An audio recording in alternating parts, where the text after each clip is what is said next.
Good morning बच्चों। बहुत जल्दी जल्दी में मैं आज का ये वीडियो बना रहा हूँ क्योंकि आज ही एग्ज़ाम है आप लोगों का।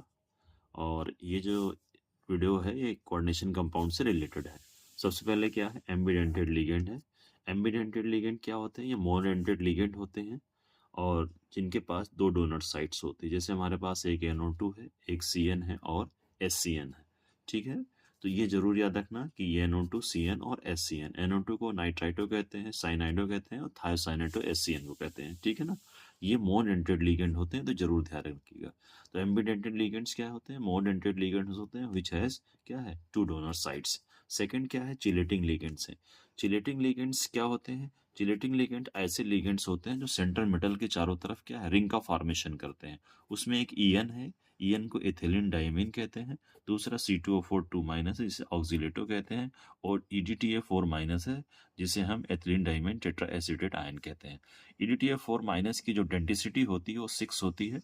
डेंसिटी का मतलब होता है कितने बॉन्ड बना सकता है सेंट्रल मेटल के साथ, जबकि C2O4 2 माइनस 2 बॉन्ड बनाता है, इसलिए इसकी डेंसिटी 2 होती है।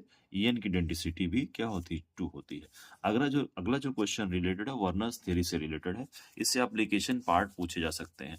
इसमें तो जैसे एक क्वेश्चन दिया हुआ है, how many moles of AgCl precipitate when following complex compound react with AgNO3 solution. तो पहला जो दिया हुआ है PTNH3 का होल 5Cl2। हमको मैक्सिमम जो होता है 6 बॉन्ड बनाना है सेंट्रल मेटल के साथ, तो अमोनिया 5 बॉन्ड बनाएगा और एक यहाँ Cl ले लेते हैं। तो एक Cl हमको क्या मिल जाएगा, इसमें से हमको बाहर करना पड़ेगा क्योंकि टोटल हमको 6 ही बॉन्ड बनाना है।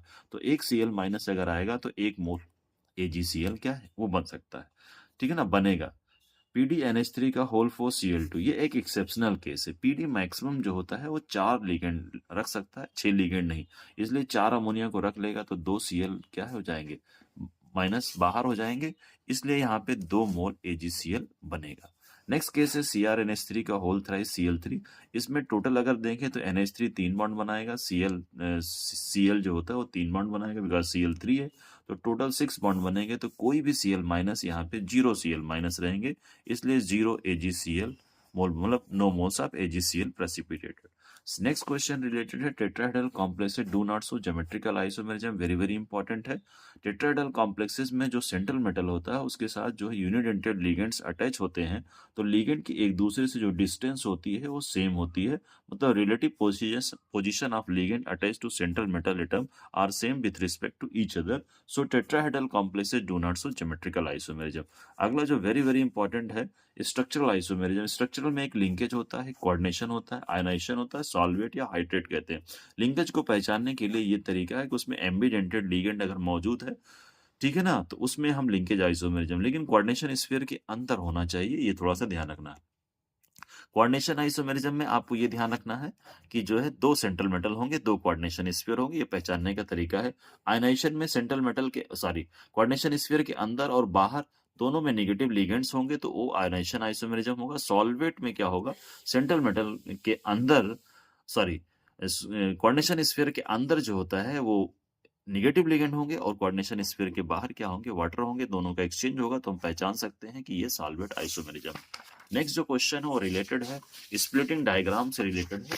तो स्प्लिटिंग डायग्राम आपके सिलेबस में 2 टाइप के हैं, टेट्राहेड्रल कॉम्प्लेक्सेस के लिए है। तो टेट्राहेड्रल कॉम्प्लेक्सेस के लिए स्प्लिटिंग डायग्राम इस तरह से बना सकते हैं। ये एनर्जी है और यहाँ पे जो है 5d ऑर्बिटल्स हैं, इनकी एनर्जी इनहेंस कर गई, बाद में स्प्लिट कर गए 2 सेट ऑफ ऑर्बिटल्स में।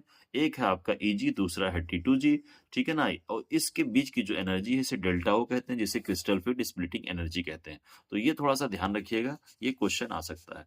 अगला जो है आपका splitting diagram for tetrahedral complexes के लिए है। इसका जस्ट अपोजिट होगा, यहाँ पे हम T लिखेंगे और यहाँ पे हम E लिखेंगे। G टर्म यूज नहीं करते हैं, ये ऑलरेडी हम डिस्कस कर चुके हैं। ठीक है ना, इनके बीच जो गैप होगा उसे डेल्टा T कहते हैं, crystal field splitting energy for tetrahedral complex.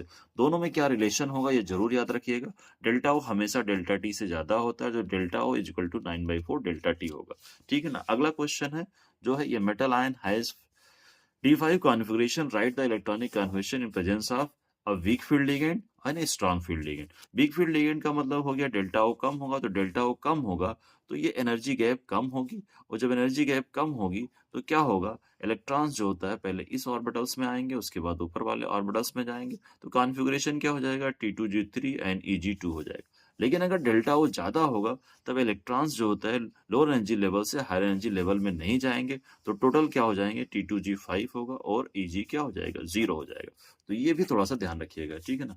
Next question है होमोलेप्टिक एंड हेटेरोलेप्टिक कॉम्प्लेक्सेस से रिलेटेड। होमोलेप्टिक का मतलब है ये कोऑर्डिनेशन स्फीयर के अंदर जो होता है एक ही टाइप के लिगेंड हो, जबकि हेटेरोलेप्टिक का मतलब होता है कोऑर्डिनेशन स्फीयर के अंदर डिफरेंट टाइप्स के लिगेंड मौजूद हो, ठीक है ना। अगला जो EDTA कहाँ यूज करते हैं, EDTA यूज होते हैं लेड पॉइजनिंग में।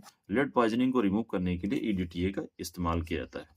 अगला है cisplatin is use in cancer therapy, inhibit the growth of the tumour. ये भी याद रखिएगा सिस्प्लेटिन। सिस्प्लेटिन को हम इस तरह PTNH3 का होल ट्वाइस Cl2, इसका सिस। और कुछ क्वेश्चंस आपको ये ध्यान रखने हैं, इसमें से जो आपका है इसमें स्टेबल कॉम्प्लेक्स कौन सा बनाएगा, तो स्टेबल कॉम्प्लेक्स जिसमें हमारे पास क्या होगा, ये वाले EN है, C2O4 2 माइनस है, EDTA4 माइनस है। अगर ये कहीं दिख जाए कोऑर्डिनेशन स्फीयर के अंदर मेटल से अटैच हुए तो समझ लीजिए कि वो स्टेबल कॉम्प्लेक्स बनाएगा। एक क्वेश्चन और है जो थोड़ा सा ध्यान रखिएगा, पाई एक्सेप्टर लिगेंड या पाई एसिड लिगेंड। ये ध्यान रखिएगा कि CO होता है जिसे हम कार्बोनिल कहते हैं, तो ये पाई एक्सेप्टर या पाई एसिड लिगेंड होता है, ठीक है।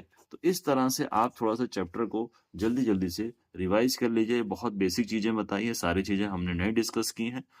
Okay, so all the best for your examination, thank you. Last topic एक बार फिर से डिस्कस कर लेते हैं कि होमोलेप्टिक हेटेरोलेप्टिक कॉम्प्लेक्सेस क्या है। होमोलेप्टिक कॉम्प्लेक्सेस का मतलब होता है कोऑर्डिनेशन स्फीयर के अंदर एक ही टाइप के लिगेंड हो, उसे हम होमोलेप्टिक कहते हैं, और कोऑर्डिनेशन स्फीयर के अंदर डिफरेंट टाइप के लिगेंड हो तो उसे हम हेटेरोलेप्टिक कॉम्प्लेक्सेस कहते हैं। अगला है EDTA is use in the lead poisoning. EDTA को कहाँ यूज करते हैं, लेड पॉइजनिंग में यूज करते हैं। नेक्स्ट है सिस्प्लेटिन का यूज कहाँ करते हैं, तो कैंसर थेरेपी में करते हैं, ग्रोथ ऑफ द ट्यूमर को इनहिबिट करने के लिए। अगर हम देखें सिस्प्लेटिन, तो सिस्प्लेटिन को हम इस तरह से लिख सकते हैं, सिस फॉर्म होता है, आप सब जानते हैं कि सिस को हम कैसे लिखते हैं, ठीक है ना। यहाँ पे क्या हो गया, NH3 हो गया, और यहाँ पे क्या है, NH3 है, यहाँ पे Cl है, यहाँ पे Cl है, this is the cis form. तो इसी फॉर्म को हम यूज करते हैं कहाँ पे, कैंसर थेरेपी में, ठीक है। तो thank you very much, all the best for your examination, thank you.